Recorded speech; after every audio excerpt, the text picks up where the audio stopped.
Juli hampir berakhir. Kita nggak tahu apa yang akan terjadi bulan depan. Semoga semuanya tetap baik-baik saja. Tapi berbagai prediksi menunjukkan musim kemarau masih berpotensi berlanjut, sementara ketidakpastian ekonomi global juga belum benar-benar mereda. Kalau dua kondisi itu bertemu, dampaknya bisa terasa sampai ke dapur rumah kita.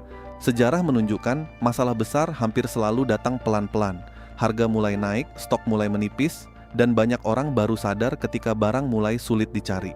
Di saat seperti itu, uang memang tetap penting, tapi belum tentu cukup. Karena itu, sebelum Juli berakhir, ada 5 benda yang sebaiknya mulai kalian siapkan dari sekarang. Benda pertama yang menurut gue wajib mulai ada di rumah adalah persediaan bahan makanan pokok yang tahan lama. Bukan untuk ditimbun berlebihan, tapi untuk memastikan keluarga tetap punya cadangan ketika distribusi terganggu atau harga tiba-tiba melonjak. Beras, mie kering, sarden, kornet, kacang-kacangan, gula, garam, dan bahan pangan lain yang bisa disimpan cukup lama adalah contoh yang masuk akal. Selama ini kita terlalu terbiasa hidup dengan anggapan bahwa minimarket selalu buka dan stok selalu tersedia. Padahal kenyataannya tidak selalu begitu. Saat pandemi misalnya, banyak orang baru sadar bahwa sistem distribusi bisa terganggu dalam waktu singkat. Begitu permintaan meningkat bersamaan, rak toko bisa cepat kosong. Bukan karena barangnya hilang selamanya, tetapi karena pasokannya tidak mampu mengejar lonjakan permintaan. Itulah kenapa memiliki cadangan secukupnya bukan tindakan berlebihan, melainkan bentuk manajemen risiko yang sederhana. Sama seperti kita membawa payung ketika langit mulai mendung, bukan karena berharap hujan, tetapi supaya tidak repot kalau hujan benar-benar turun. Benda kedua adalah air minum dan penyimpanan air bersih. Ini sering dianggap sepele karena setiap hari kita tinggal membuka keran. Tapi air adalah kebutuhan paling mendasar.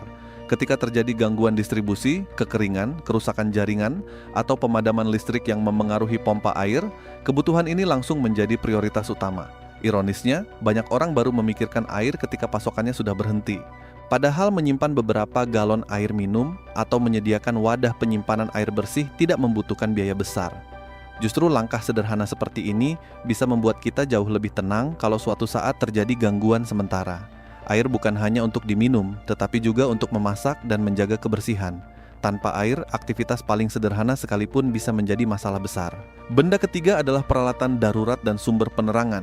Mungkin terdengar sederhana, tetapi coba ingat kembali setiap kali terjadi pemadaman listrik di suatu daerah. Dalam hitungan menit, orang mulai mencari senter, lilin, korek api, atau lampu darurat. Masalahnya, barang-barang itu seringkali baru dicari setelah listrik padam. Akibatnya, toko langsung ramai dan stok cepat habis.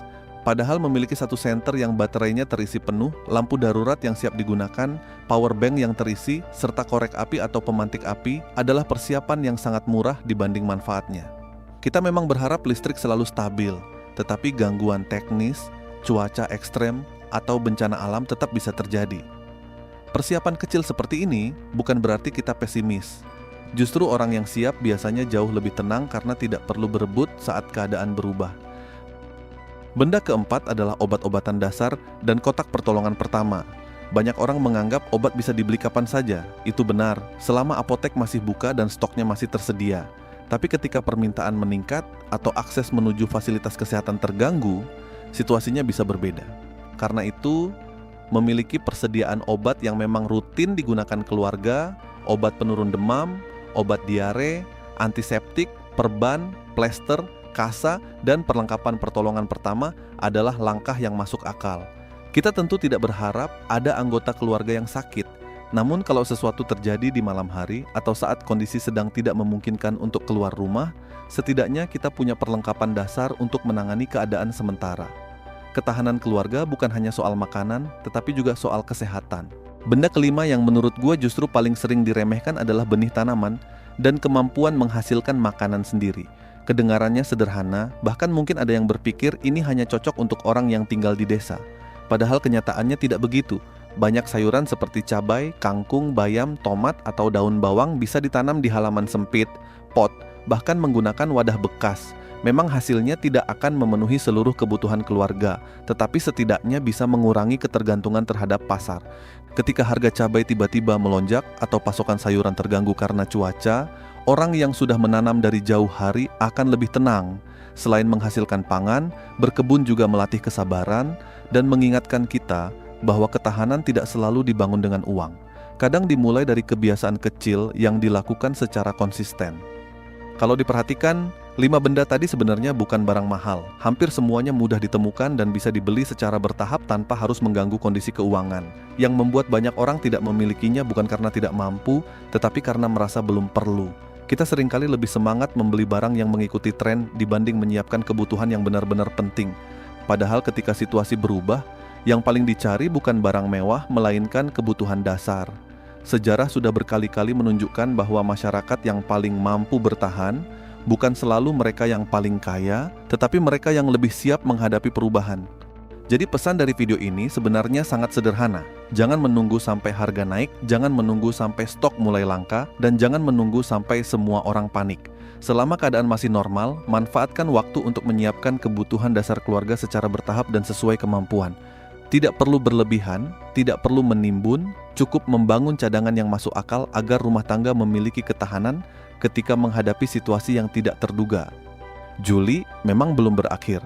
Tidak ada yang bisa memastikan apa yang akan terjadi pada bulan depan. Bisa saja semuanya tetap normal. Bisa juga muncul tantangan baru yang hari ini belum terlihat. Dan semoga memang semuanya berjalan baik. Tetapi kalau ada satu pelajaran yang bisa kita ambil dari berbagai krisis sebelumnya, pelajaran itu sederhana. Persiapan yang dilakukan saat keadaan masih tenang hampir selalu lebih murah daripada kepanikan ketika keadaan sudah berubah. Menunggu sampai semua orang sadar biasanya berarti membeli dengan harga lebih mahal, pilihan lebih sedikit, dan tekanan yang jauh lebih besar. Karena pada akhirnya, uang memang tetap penting. Uang memberi kita pilihan dan kemudahan.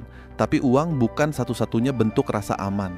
Kalau barang yang kita butuhkan sedang sulit ditemukan, sebanyak apapun uang yang kita pegang tidak akan banyak membantu. Itulah kenapa persiapan seringkali lebih berharga daripada kepanikan. Orang yang siap biasanya tidak panik, sementara orang yang panik seringkali berharap bisa kembali ke masa ketika semuanya masih mudah didapat. Semoga kita semua tidak pernah benar-benar menghadapi kondisi yang sulit. Semoga harga tetap stabil, distribusi berjalan lancar, dan kebutuhan pokok selalu tersedia. Tapi kalau suatu hari tantangan itu benar-benar datang, setidaknya kita sudah mengambil langkah kecil untuk melindungi diri dan keluarga. Ingat, tujuan dari persiapan bukan untuk hidup dalam ketakutan, melainkan supaya kita bisa menghadapi masa depan dengan lebih tenang, lebih bijak, dan lebih percaya diri. Kalau menurut kalian pembahasan seperti ini bermanfaat, jangan lupa tekan tombol like, bagikan video ini kepada keluarga dan teman, lalu subscribe supaya kalian tidak ketinggalan pembahasan berikutnya seputar ekonomi, ketahanan pangan, dan cara menghadapi perubahan dengan kepala dingin.